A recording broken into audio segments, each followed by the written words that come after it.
यह चुनाव जो है भारतीय जनता पार्टी के लिए जीने और मरने का सवाल बन गया है। नमस्कार, हिंद वॉइस में आपका स्वागत है। मैं हूं इकराम, हमारे साथ हैं एडवोकेट रविंद्र कुमार जी। सर, बहुत बहुत स्वागत है आपका। सर, कर्नाटक चुनाव चल रहा है और ऐसे में मोदी जी ने अब मेहनत करनी शुरू कर दी है। मैं देख रहा हूं कि वो बच्चों के बीच भी जा रहे हैं, बच्चों से भी मिल रहे हैं।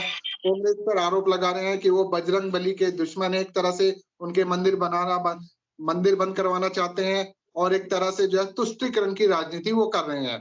तो कर्नाटक चुनाव फिलहाल किस मोड़ पर है और क्या कुछ बदलने वाला है समीकरण, थोड़ा जनता को बताएं। देखिए, भारतीय जनता पार्टी इस समय जो है कर्नाटक के चुनाव को अपने जीने और मरने का सवाल बनाए हुए है। सबसे बड़ी बात है कि इस चुनाव में अब भारतीय जनता पार्टी लगातार पिछड़ती हुई नजर आ रही है और इसीलिए उसके नेताओं ने अब ये तय किया है कि शनिवार को, कल के दिन, जो मोदी जी को एक अपना रोड शो बेंगलुरु में करना था 36 किलोमीटर का, उसे आज भारतीय जनता पार्टी के नेताओं ने रद्द कर दिया है। और रद्द करने के लिए उन्होंने ये कहा है कि वो ऐसा इसलिए कर रहे हैं क्योंकि मोदी जी की इस रथ यात्रा से, रोड शो से जनता को परेशानी ना हो, इसलिए यह तय किया गया है।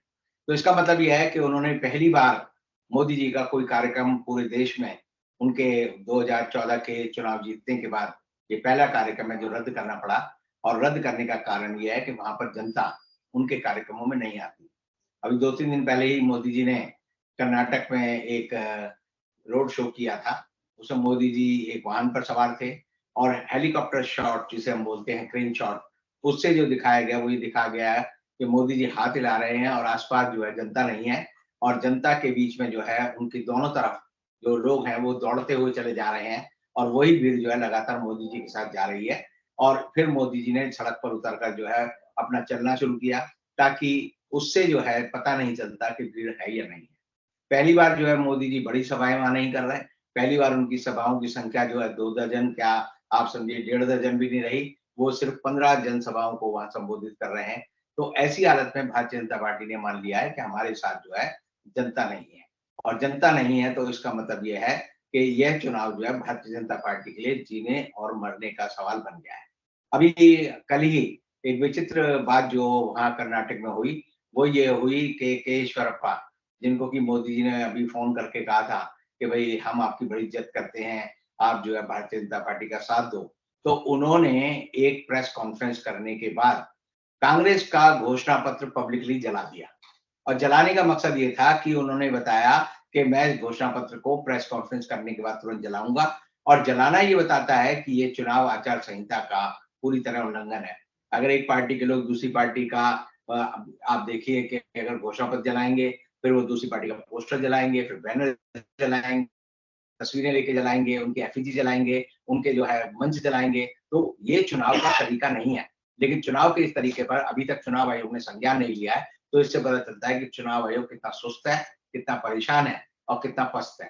तो ऐसी हालत में जो वहाँ चुनाव हो रहा है, उस चुनाव को लेकर लगातार जनता के जितने भी सर्वे अब आ रहे हैं, वो इतने सर्वे एक तरह से दिल तोड़ने वाले हैं कि भारतीय जनता पार्टी के लोगों को, बाहर के लोगों को, उत्तर भारत के लोगों को बैंगलोर में और दूसरी जगह भेजना पड़ रहा है।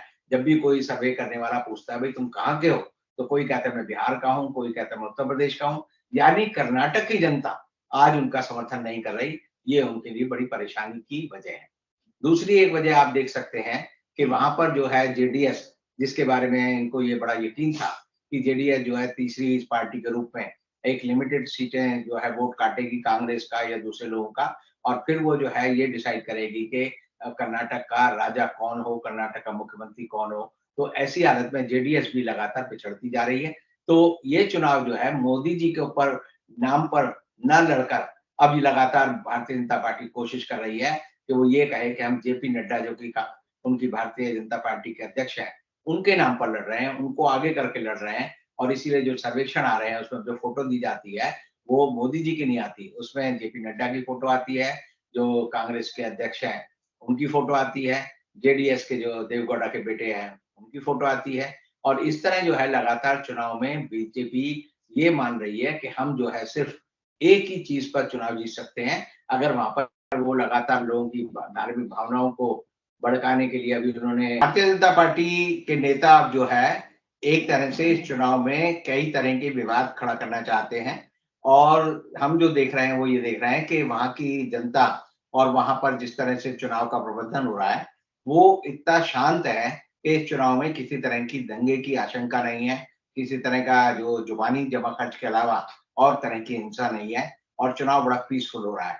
तो ये पीसफुल चुनाव जो है भारतीय जनता पार्टी की जो रणनीति है, उसके खिलाफ है और मुझे बार-बार याद आता है कि जिस तरह पश्चिम बंगाल का चुनाव था, तो वहाँ पर जब चुनाव के दौर में सबने देखा कि किस तरह से 2019 के चुनाव में विद्यासागर की मूर्ति को एक रोड शो के दौरान तोड़ा गया और तोड़ने के बाद दंगा फैलाया गया और दंगा फैलाने के बाद एक तरह से ये किया गया कि ममता बनर्जी हिंदू धर्म की दुश्मन है।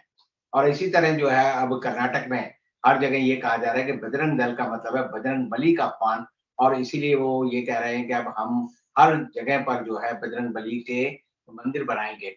तो एक तरह से पूरी की पूरी जो वहाँ की संस्कृति है, उसको नष्ट करने की कोशिश हो रही है।